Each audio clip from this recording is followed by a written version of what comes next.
Mad in the Quran means that you have to extend a certain letter longer than usual.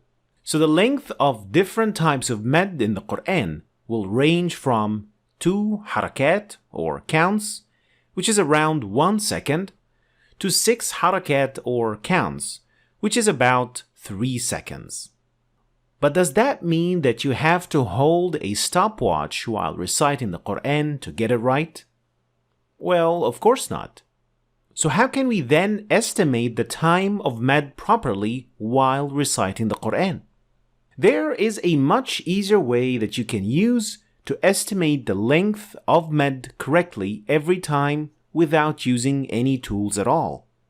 And in order to learn this skill, let us try and understand the measurement unit of mad.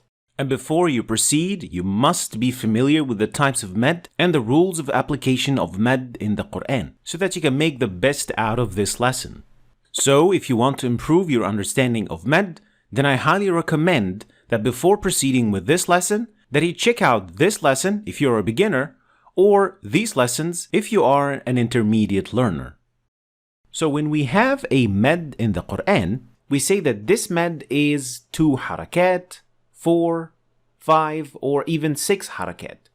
So the word harakat is the measurement unit of mad, and it is the plural of a noun haraka. Haraka in Arabic literally means a movement, but in terms of tajweed, it refers to the time needed to pronounce one short vowel. So a haraka is 1 fatha, 1 dhamma, or 1 kasra. So in other words, it is the time you spend to pronounce ba, bu, bi. That duration of time is 1 haraka. And since you take about the same time to say ba, bu, bi, we gave them all the same name, which is haraka. So the type of mad in this word here is a connected mad, which means that it has to be extended for 5 harakat, or in other words, it should be extended for the same amount of time as 5 times fatha.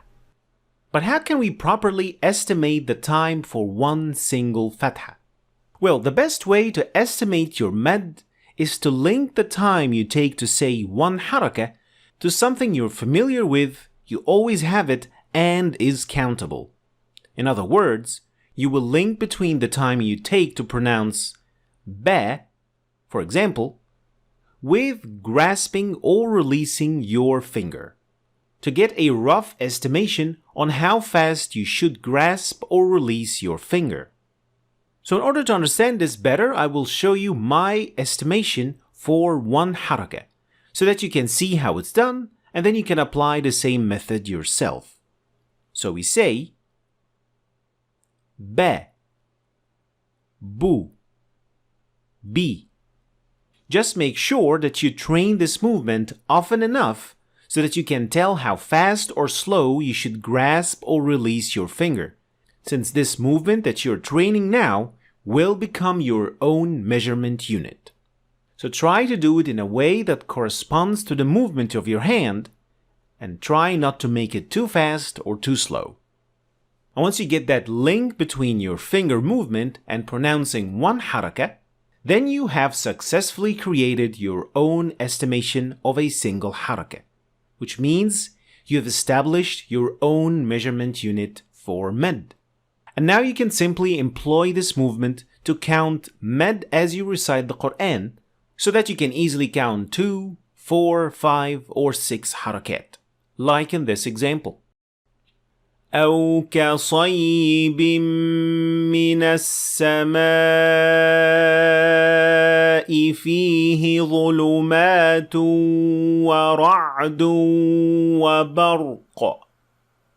ورعد وبرق يجعلون أصابعهم في آذانهم من الصواعق حذر الموت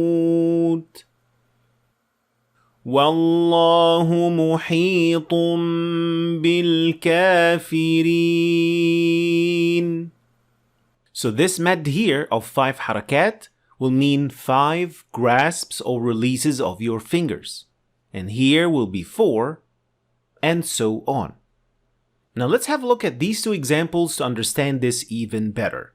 When you compare these two words to each other, you will realize that the first word ends with a short vowel, which means it is one single harakah, and the second word ends with an alif, which is a natural mad or mad tabi'i, which is 2 harakat, which means that this alif should be twice as long as the short vowel, since the first one is 1 harakah and the second word ends with 2 harakat.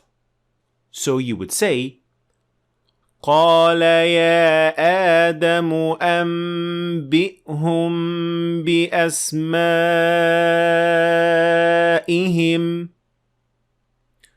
قال ربنا ظلمنا أنفسنا.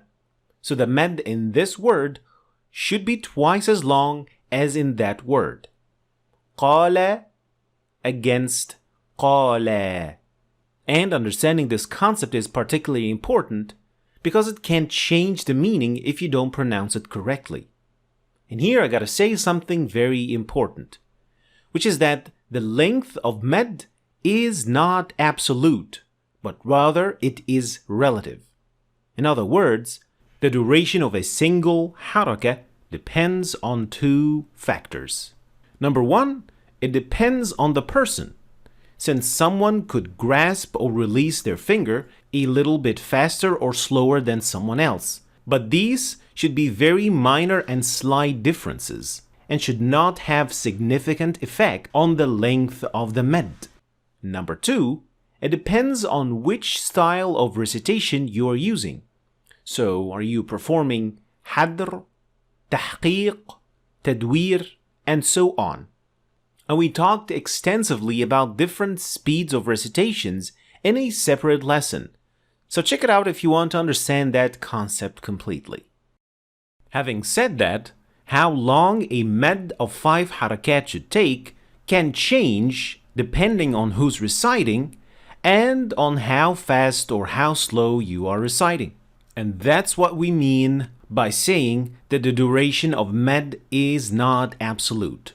So taking this word as an example, the fatha on the sa here is 1 harakah when we say sa, and the mad of alif in the same word should be 5 harakat. So the proportion here is 1 to 5 as it should be. This proportion should remain the same at all times, regardless of the speed of your recitation. So this means if you pronounce the fatha faster or shorter, then the mad of 5 harakat in the same word will always sound faster or shorter because you're keeping the 1 to 5 ratio, and because the mad is 5 times the short vowel. Let's have a look at these 2 examples to understand this concept completely. I'll pronounce these 2 ayahs at 2 different speeds while keeping the proportion between the different mad.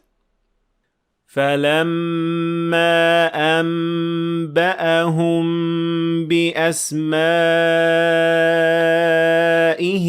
قَالَ أَلَمْ أَقُل لَّكُمْ